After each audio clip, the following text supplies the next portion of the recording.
ప్రేమిస్తున్నారు.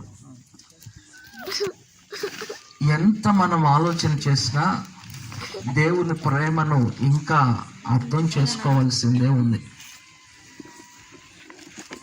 నా గొంతు బాగాలేదు, అందుకని చిన్నగా మాట్లాడతాను. మీరందరూ గ్రహిస్తారని నేను నమ్ముతున్నాను. ప్రియ స్నేహితులరా, దేవుని యొక్క ప్రేమను ఎంత మనము ఆలోచించినా ఇంకా ఆ మాధుర్య సంపూర్తిని మనం అందుకోలేం. పెరుగుని మజ్జిగ చేసి దానిలో నుండి వెన్న తీస్తూ ఉన్నప్పుడు కొంత సమయం అయిన తర్వాత ఇక వెన్న రాదు. ఇంకా ఎక్కువసేపు చిలికేమనుకోండి, ఏమవుతుంది? వెన్న కూడా కరిగిపోతుంది. వెన్న ముద్దను తీయలేము. కానీ దేవుని యొక్క ప్రేమ మనం ఎంత అర్థం చేసుకోవడానికి ప్రయత్నం చేస్తామో అంత మనము గ్రహిస్తూ ఉంటాము, అంత ప్రేమను ఆస్వాదించగలుగుతూ ఉంటాము. దానికి అంతం లేదు. అవును ప్రియమైనటువంటి వారు, ఆయన ప్రేమలో మనకు ఏమి చేయాలనుకుంటున్నారంటే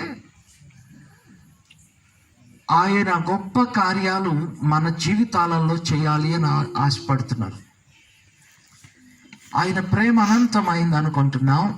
ఆ అనంతమైన ప్రేమల నుండి దేవుడు మనకు మేలు చేసి పెట్టాలి అని ఆశపడుతూ ఉన్నారు ప్రతి ఒక్కరికి కూడా.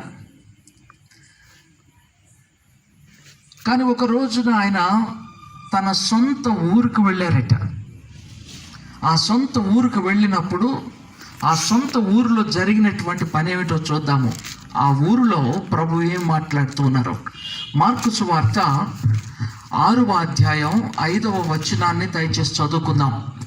మార్కు సువార్త 6వ అధ్యాయం 5వ వచనం. అందువలన కొద్ది మంది రోగుల మీద చేతులుంచి వారిని స్వస్థపరచటం తప్ప మరి ఏ అద్భుతమును ఆయన అక్కడ చేయజాలకపోయాను. మరి ఏ అద్భుతాన్ని ప్రభువు ఆ ఊరిలో చేయలేకపోయారట. ఆయన వారి అవిశ్వాసమునకు ఆశ్చర్యపడింది. ప్రియమైనటువంటి వారులారా, ప్రభు ఇక్కడ ఏమి చెబుతున్నారో చూశారు. ఆ ఊరిలోనట ఆయన కొన్ని కార్యాలు మాత్రమే, కొద్ది మంది మీద మాత్రమే ఆయన చేతులుంచి రోగుల్ని బాగు చేసి ఇక అంతే, ఎక్కువ ఆయన పని చేయలేకపోయారట. ప్రియమైన వారులారా, మన జీవితాలలో కూడా కొన్నిసార్లు మనం ప్రార్థన చేసినప్పుడు లేకపోతే ప్రభువుని అడిగినప్పుడు కొన్ని కార్యాలు మన జీవితాల్లో చేస్తున్నారు. ఇక్కడ కూర్చొని వింటున్నటువంటి ప్రతి ఒక్కరి జీవితంలో దేవుడు ఏదో ఒక మేలును చేసి ఉంటారు. కానీ ఆ తునకలు కాదు ప్రభు మనకి ఇవ్వాలని ఆశపడుతున్నది, సమృద్ధిని ఇవ్వాలని అనుకుంటున్నారు. ఇక్కడ ఆ ఊరిలో తునకలు మాత్రమే ఇవ్వగలిగారట, సమృద్ధిని ఇవ్వలేకపోయారట. ఈ మాట ప్రభువు గురించి వ్రాయబడుతూ ఉన్నప్పుడు నిజంగా ప్రభు మనసు ఎంత నెమ్మది లేకుండా పోయిందో. Now he could no mighty work there. Now he could do no mighty work there except that he laid his hands on a few sick people and healed them.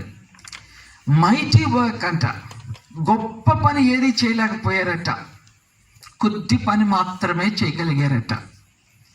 కారణం ఏమిటంటే ఆ ఊర్లో ఉన్నటువంటి ప్రజల యొక్క పరిస్థితులు దేవునికి ఇంకా సంతోషాన్ని కలుగు చేసేవి కాకపోయాయి. దేవుడు గొప్ప కార్యాలు వారి జీవితాల్లో చెయ్యలేకుండా వారి జీవితాలు అడ్డుపడ్డాయి. ఇప్పటి వరకు చక్కని మాటలు విన్నాం. మనం పాపాన్ని ఒప్పుకున్నట్లయితే నమ్మదగినటువంటి ప్రభువు మన పాపాన్ని క్షమిస్తారు అని విన్నాం. స్నేహితులరా, గమనించాలి. యెషయా గ్రంథం 51వ అధ్యాయంలో ఏమనుందో ఒకసారి మొదటి వచనాన్ని చదువుతారా? దేవుని యొక్క మాట ఏమి పలుకుతూ ఉన్నదో, భక్తుడు ఎంత ఆవేదనతో ఆ మాటలు చెబుతూ ఉన్నారో నీతిని అనుసరించు ఆ, యెహోవాను వెతుకుచునుండు వారలారా ఆ, నా మాట వినుడి. ఆ, మీరు ఏ బండ నుండి చెక్కబడితిరో దాన్ని ఆలోచించుడి. ఆ. మీరు ఏ గుంట నుండి త్రవ్వబడితిరో దాన్ని ఆలోచించుడి. ఆ. మీ తండ్రి అయిన అబ్రహాం సంగతి ఆలోచించుడి. ఆ. మిమ్మల్ని కనిన శారాను ఆలోచించుడి. ఆ.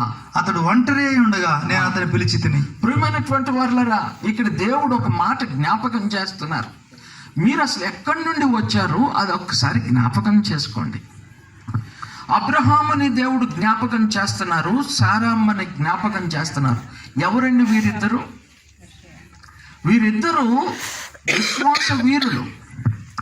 అబ్రహాము గురించి మనం మాట్లాడుకోవాలంటే ఆయన ఆస్తిపరుడని చెప్పుకోం మనం. ఆయన గురించి మనం చెప్పుకునే మాట ఏమిటంటే దేవుణ్ణి నమ్మినటువంటి వ్యక్తి అని చెప్పుకుంటాం. అబ్రహాము దేవుణ్ణి నమ్మారు గనుక, సారా దేవుని నమ్ముకున్నది గనుక వారి జీవితాలలో అసాధ్యమైనటువంటి పరిస్థితుల్లో దేవుడు శ్రేష్టమైన అద్భుతాన్ని చేశారు. 99 ఏళ్ల వయసులో ఆయన కుమారుణ్ణి అందుకోగలిగాడు. అది ఆశ్చర్యకరమైనటువంటి విషయం. వారు విశ్వాసము ఉంచటం ద్వారా అలాంటి గొప్ప కార్యం జరిగింది. ఇక్కడ ఈ గ్రామంలో దేవుడు వారి సొంత ప్రజల మధ్య గొప్ప కార్యాలను చేయలేకపోయారట. ప్రియమైనటువంటి వారు గమనించాలి, మన జీవితాలలో కూడా దేవుడు గొప్ప కార్యాలు చేయాలి అని ఆశపడుతూ ఉన్నారు, కానీ అనేక సార్లు ఆ గొప్ప కార్యాలు మన జీవితంలో జరగకపోవటం మనం చూస్తున్నాం. కారణం మనం అర్థం చేసుకుంటే, అబ్రహాములో ఉన్నటువంటి ఆ యొక్క విశ్వాసం, దేవుణ్ణి నమ్మినటువంటి పరిస్థితి మనలో చాలాసార్లు కుదువవుతుంది. దేవుడు అంటారు, నేను మీకు సహాయం చేయనేరకుండటానికి నా హస్తాలు కొరచకాలేదు, విననేరకుండునట్లు ఆయన చెవులు మందం కాలేదు. దేవుని యొక్క చెవులు మందం అవి మందం అవ్వలేదు, అవి చెవుడు రాలేదు ఆయనకి, కానీ పాపం అడ్డం వస్తుంది అని చెబుతున్నారు. ఇక్కడేమో 51లో మనం ఏం అర్థం చేసుకున్నామంటే, అబ్రహాము సారమ్మలు విశ్వాసాన్ని కలిగి ఉన్నారు అని అర్థం చేసుకుంటున్నాం. ఈ వచన భాగాన్ని మనం ఆలోచన చేస్తే ఏమనిపిస్తుందో చూసారు, ఆ యొక్క విశ్వాసం లేకపోవటమే మనం పాపం చేస్తున్నామని మనకు అనిపిస్తుంది. అర్థం చేసుకున్నారు కదా? అదేమిటండి, మేము క్రీస్తు ప్రభువుని నమ్మినటువంటి వారేం కదా, మేము విశ్వాసులం కదా, మరి మమ్మల్ని విశ్వాసము లేనటువంటి వారు అంటున్నారు ఏమిటి అని అనుకుంటా ఉంటారు. దయచేసి యోబు గ్రంథం ఒక్కసారి చూద్దామా? దేవుని యొక్క వాక్యంలోనికి వెళదాం. యోబు గ్రంథం 1వ అధ్యాయంలో దేవుడు యోబు గురించి మాట్లాడుతూ ఉన్నారు. ఎవరితో మాట్లాడుతూ ఉన్నారో తెలుసా? అపవాదితో చెబుతూ ఉన్నారు. దయచేసి 1వ వచనం నుండి చదువుకుందాం. ఊజు దేశమందు యోబు అని ఒక మనుషుడు ఉండేది. యోబు అనేటువంటి ఒక మనుషుడు ఉన్నాడు. అతడు యథార్థవర్తనుడు,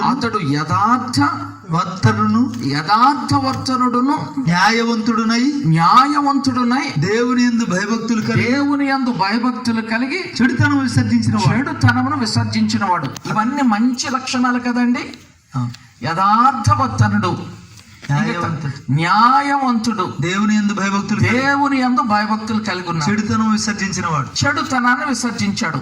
4 మంచి మాటలు ఇక్కడ మనం యోబు భక్తుని గురించి చూస్తున్నాం.